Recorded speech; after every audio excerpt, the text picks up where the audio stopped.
Ja sitten jatketaan Samuli Vanttajan kanssa. Samuli, varmaan niin kuin kaikille muillekin viime kausi oli pienoinen pettymys.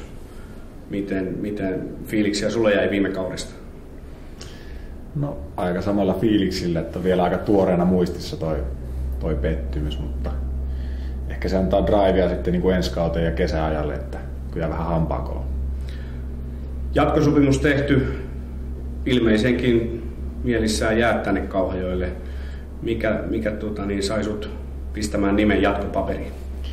No kyllä tänne oli aika helppo sitten loppujen lopuksi jäädä, että kun on viihtynyt tämän 2 vuotta, mitä on täällä ollut, niin tosi hyvin. Ja sitten kun vielä tämä ydinporukka säilyy tässä, niin, ja sitten vähän uusia tuulia vielä kuitenkin, niin ei se ollut kovin vaikea päätös sitten kuitenkaan.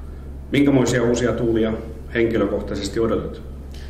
No uusi apuvalmentaja, nyt tuossa palaverattiin äsken ja juteltiin vähän kesätreenistä, joka on, niin kuin mä oon sitä itsekin miettinyt aiemmin, että se nyt pitäisi saada mun kohdalla parempaan kuin osin toi kesätreenaaminen, että sitä odotan kyllä nyt mielenkiinnolla. Nytkö nähdään sitten uusi Vanttaja syksyllä? Kyllä, sellainen Schwarzenegger tulee sitten kesän jälkeen ton. Odotan tätä innolla. Mitä kesäohjelmaan kuuluu? Muuta treenaamista. Kesä ollaan Oulussa tuolla kotinurkilla ja siellä hengailla, en tiedä vielä sen tarkemmin. Ehkä joku pikku ulkomaanreissu sinne jossain vaiheessa. Pattajalle pieni reissu. No mahdollisesti sinne jo. Hyvä.